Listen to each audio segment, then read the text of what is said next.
ሞተ፣ መላእክትም ወደ አብርሃም እቅፍ ወሰዱት ይላል። ባለጸጋው ሞተ ተቀበረ ይላል። ባለጸጋው በጣም እየተመቸው ዕለት ዕለት በድሎት ነው የኖረው። ሲያበቃ ታሪካቸው ምን ይላል መሰላችሁ?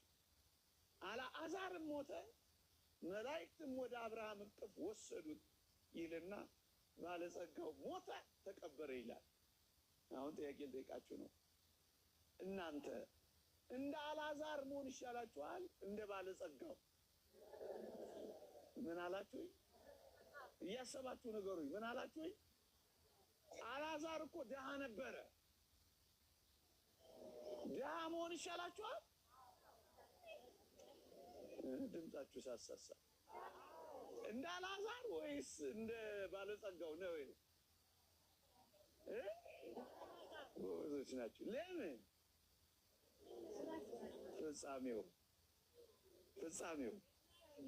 ፍጻሜው ነው አይደለም? አያችሁ፣ ይህንን እንበው ይኸውላችሁ፣ ፍጻሜውን ሳታዩ ባለጸጋ ወይም ድሃ እንዳትሉ።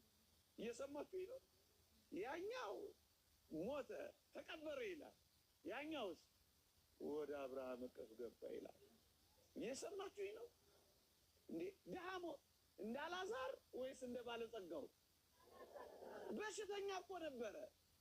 ይሁና ነው ነገራችሁ? እየተስማማችሁ ነው? በአብርሃም እቅፍ እርፍ ብሏል። እንደውም አልዓዛር የሚገርማችሁ እዛ በእረፍት ቦታ ከሄደ በኋላ በጣም ቪአይፒ ሆነ። ቪአይፒ ነው የሚባለው? ቪአይፒ ነው። ቪአይፒ በጣም ቬሪ ኢምፖርታንት ፐርሰን፣ ቪአይፒ ተፈላጊ ሰው ሆነ። ባለጸጋው አሻቅቦ ሲያየው አልዓዛርን በአብርሃም እቅፍ ውስጥ አየና፣ እባክህ አብርሃም አባቴ ሆይ አልዓዛርን ስደድልኝ። ተፈለገ አልተፈለገም? ወገኖቼ በዚህ ዓለም በብዙ ስቃይ ልንኖር እንችላለን። በዘላለም እረፍት ግን ካረፍን ይበቃናል አይበቃንም? እውነቱ እሱ ነው እሱ አይደለም? ፍጻሜውን ሳታዩ ማንንም መከረኛ፣ እድለኛ፣ ባለጸጋ፣ ድሃ እንዳትሉ አደራችሁ። እየሰማችሁ ነው? እንደ አልዓዛር ኖሮ እንደ አልዓዛር ማረፍ ይሻላል። በምቾት በድሎት በቅንጥልነት ኖሮ ለዘላለም ከመሰቃየት እውነት አሰብ። ለዛ ነው እግዚአብሔር እንደዚህ የሚያዘብ። ጨዋ የታረመ መልካም ጸባይ ክርስቲያናዊ ሕይወት ይዞ የኖረ ያርፋል፣ ለዘላለም ያርፋል። ጥቂት ጊዜ ይሰቃያል፣ ጥቂት ጊዜ ይቸገራል፣ ጥቂት ጊዜ ያጎነብሳል፣ ጥቂት ጊዜ ይመረራል፣ ጥቂት ጊዜ ይተክዛል፣ ጥቂት ጊዜ ያጣል። ለዘላለም ጊዜ ለማይቆጠርለት ሕይወት ግን በተድላ በደስታ በእረፍት ይኖራል። ይሻላል አይሻልም? ከመረጣችሁ እንደዚህ ኑሩ። የምንሞተው ለዘላለም ለማረፍ ነው። የምንሞተው የከበረ ዕቃ የከበረ ሰውነት ይዘን ለመኖር ነው። ከክርስቶስ ጋር ለዘላለም ለመኖር ነው። የበለጠውን ትንሣኤ እንድናገኝ ነው። ኃጢአታችን እንዲከለከል ነው። መጨረሻ ለምን እንደምንሞት ታውቃላችሁ? ወደ ቤታችን ለመሄድ ነው። ወደ ሀገራችን ለመሄድ። በጣም የምትወዱት መንገድ የትኛው ነው? እናንተ በጣም የምትወዱት መንገዳችሁ የትኛው?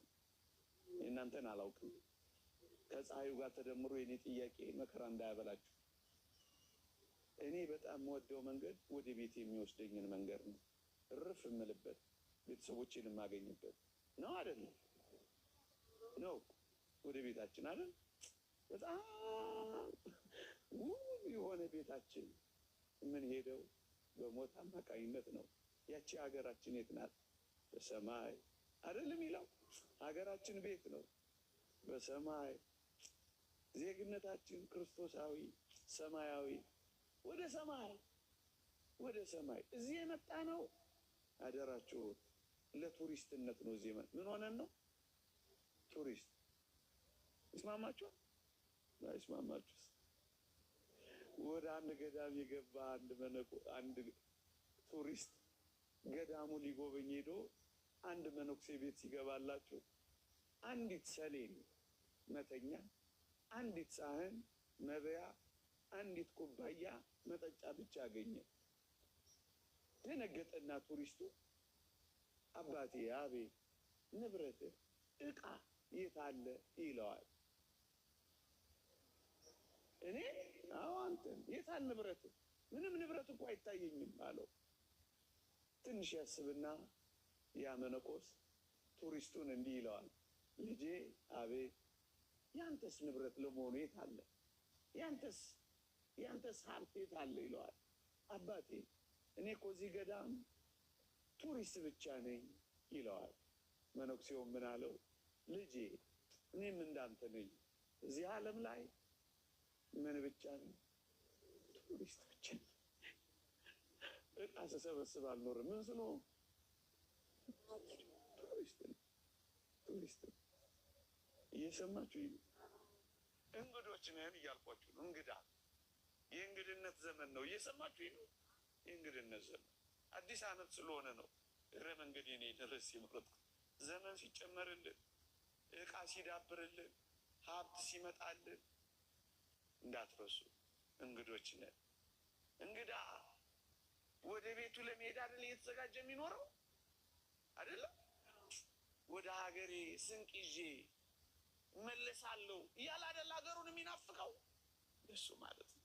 ስለዚህ ወደ ሀገራችን መሄጃ መንገድ ነው። ለዛ ነው ወደ ሀገራችን ሊሰበስበን ነው የምንሞተው። እየሰማችሁ ነው? እንደሱ ነው። አሁን ሞት መልአከ ሞት መጥቶ እንደው ትንሽ ልፈትናችሁና ላብቃ እስኪ። መልአከ ሞት መጥቶ እናቶች እህቶች ብዙ ናቸው።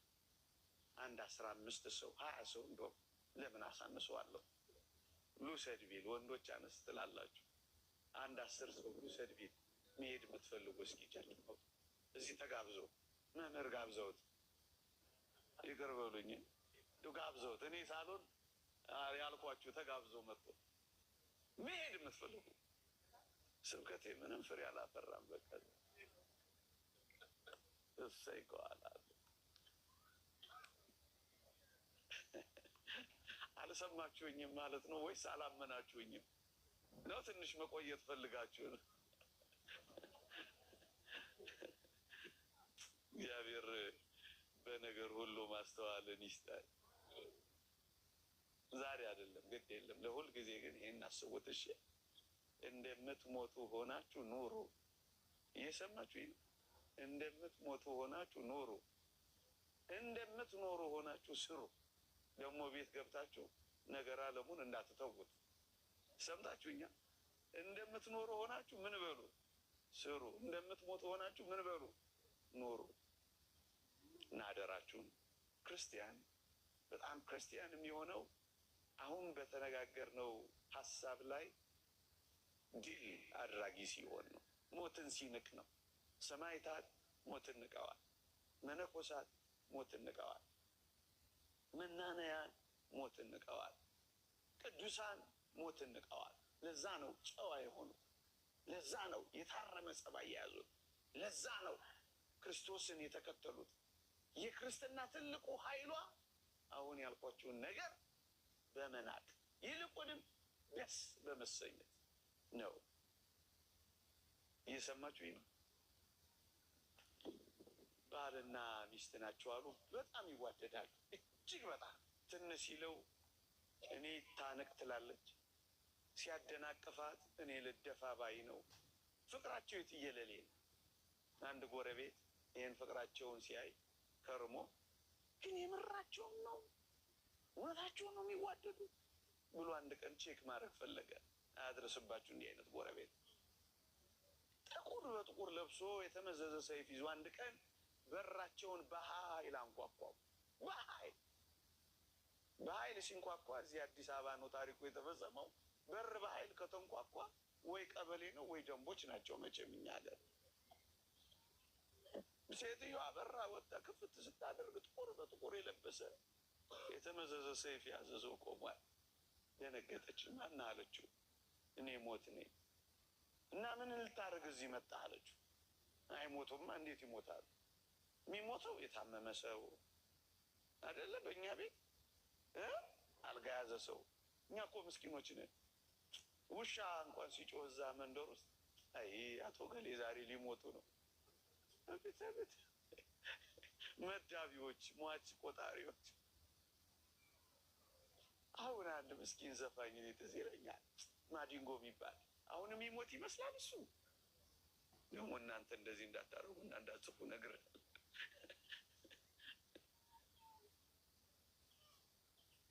እሷም የተረዳችው እንደዚህ ነው። የሚሞቱት አንድ የታመሙ ሰው ነበሩ አቶ ገሌ የሚባሉ።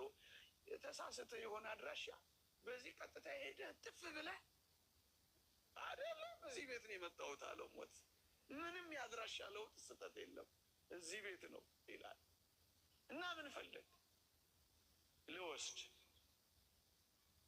ሴቲቱ ወደኋላ ዞር ብላ አይታ ባሏ እንደሌለ ምን ያደርጋል? እኛ ጋር ከሆነ አድራሻ የመጣው ባሌ ውስጥ አለልህ። እኔ ወጥ ውጭ አብኩቼ አስፍቼ ጋግሬ ልጆች ማኖረው እኔ ነኝ። ባሌ ውስጥ አለ ውሰደው አለች። ፍቅራቸውን ሊለካ መጣ አላልኳቸው? እንደሱ ነው ነገሩ። ባል ስትቆይበት ለካ መጥቶ ሰምቷቸው ኖሯል። እኔ አላመጣሁትን ታሰፊዋለሽ፣ እኔ አላመጣሁትን ተወጨውጨዋለሽ፣ እኔ አላመጣሁትን ትሰሪዋለሽ። ጸብ። ከዛ ሴትዮይቱ ፈሊጠኛ ነበረች አሉ። የድሮ ሴት ሳትሆን አትቀርም። እናንተን ማለት አይደለም። በሰላም መውጣት እፈልጋለሁ ከዚህ ግን ምን አለች አሉ መሰላችሁ? ለመሆኑ ሞት ወይ? አቤት ከዚህ ቤት ስንት ነፍስ ነው የምትፈልገው ትለዋለች። እኔ ከዚህ ቤት የምፈልገው አንድ ነፍስ ነው። አውቆ በደንብ ሲያስጨንቃቸው ምን ያደርጋል፣ ያሳዝናል። እኔ ጸንሻለሁ፣ 2 ነፍስ ነኝ፣ ባሌን ውሰደው ብላ ለማምለጥ ሞከረች አሉ። እንደዚህ ማምለጥ ይቻላል? አሁን እናንተ ሞት ቢመጣ እየሳቃችሁ ወይስ እያዘናችሁ ትሄዳላችሁ? ለመኖር ከሆነ ከክርስቶስ ጋር ለመኖር ከሆነ እርፍ ለማለት ከሆነ የሚበልጠውን ክብር ለማግኘት ከሆነ ወደ ዘላለም ቤታችን ለመመለስ ከሆነ ልሂድ ማለት የክርስቲያን ወግ ነው። ካልሞት ሕያው አትሆንም። ይቆየን። ፀሐይ ላይ ብዙ አቆየዋችሁ። የእግዚአብሔር ቸርነት፣ የእመቤታችን አማላጅነት፣ የጻድቁ አባታችን የአቡነ ሀብተ ማርያም በረከት ረድኤት አይለየን። በሐዘን ጊዜ ብዙ አታምቡ፣ ብዙ አታልቅሱ፣ ተስፋ አትቁረጡ፣ አትመረሩ፣ ጥቁርና ከል አትልበሱ፣ ፀጉር አትንጩ፣ እንደ አሕዛብ አታልቅሱ። ይህ ክርስቲያን ወግ አይደለም። በትንሣኤው ኃይል ለሚያምን ክርስቲያን በቅጡ የሚኖር ሕይወት የሚገለጠው እንዲህ ባሉ ብርቱ የሐዘን ጊዜያት ነው። እየዘመርን መሸኘት እንልመድ። እልል እያል እየዘመርን በአንድ አይናቸው እየሳቁ በአንድ አይናቸው እያለቀሱ እንደሚሸኙት ደጋግ ሰዎች እንሆን። ስለ ፍቅራችን እናለቅሳለን፣ ከክርስቶስ ጋር ስላለን ደግሞ እንደሰታለን።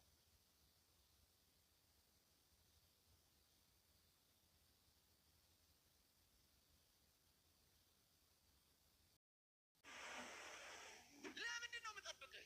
በጣም አስደናቂ አምላክ ነህ አውቃለሁ። አንተ እኮ በወህኒ ቤት በኩል የቤተ መንግስት በር አለህ። ከወህኒ ቤት በቀጥታ ወደ ቤተ መንግስት ታስገባለህ። እባክህ እንደ ዮሴፍ ልጠብቅ፣ ወህኒ ቤትም ሆኜ ልጠብቅ። እኔ መቼ እንደምጠቅም የምታውቀው አንተ ስለሆንክ እየፈረስኩ እጠብቅሃለሁ። ፈረስኩኝ እኮ አበቃሁኩኝ አለሁ እኮ አትበሉ። አሁንና ለምን ትሉታላችሁ? ለምን ካላንደር ታወጡለታላችሁ? እኔ ከማላውቀው ጎዶሎ እግዚአብሔር የሚያውቀው ጎዶሎ ይበዛል። እኔ ከማውቀው ስንጥቃቴ እግዚአብሔር የሚያውቀው ገደል ይበዛል። እና እጠብቅሃለሁ በለው። የዝምታውን ቀናት እንደ ችልታ ቀናት ቆጥራችሁ ጀርባ አትስጡት። ጠንቋይ ቤት አትሂዱበት፣ ኮከብ አትቁጠሩበት፣ ሞራ አትግለጡበት፣ ሌላ አዳራሽ አትሂዱበት። እግዚአብሔርን በዝምታ ጠብቁት። መጠበቅ ማለት ሲሰጠን ብቻ አይደለም ሲከለክለንም ጭምር መጠበቅ ነው። የጸጋው ምንጭ የስጦታዎች ሁሉ ምንጭ እሱን አተን ጸጋው ቢበዛብን ምን ያደርግልናል? ጌታ ሆይ ጸጋህን ውሰደው፣ ጌታ ሆይ የጠየቅኩህን አዘግየው። እያሳለፍኩት ያለሁት ህይወት እኮ የሚገባኝን ህይወት እኮ አይደለም። ልጠብቅህን? አዎ ጠብቀው። ያ ቃል ኪዳን ከወዴት ነው ያለው ብለህ አትነዝንዘው፣ ጠብቀው። እግዚአብሔር በተቃራኒው ነገር ህይወት እንደሚሰጥ አታምኑ። ማን አለ? እየሞተ ህይወት የሰጠ ከአምላካችን በቀር ማን አለ? አትደንግጡ፣ አትሽሩ። አንዳች ነገር እንደመጣባችሁ አትታወቁ። ጥቂት የጨለማ ጊዜ ይኖራል፣ ደግሞ ከዛ ብርሃኑ ይቀጥላል። ለዚህ ነው ቃና ዘገሊላ መጀመሪያ መናኛውን ከዛ ጣፋጭ ነው ያልሰጠኸኝ። ምናልባትም የከለከልከኝ ነገር ካለ መከልከልህ ራሱ ለእኔ ጥቅም ስለሆነ ነው አንተን አምኜ የምጠብቀው እንበለው። ወገኖቼ እግዚአብሔርን ማመን ማለት እግዚአብሔርን መጠበቅ ማለት ነው።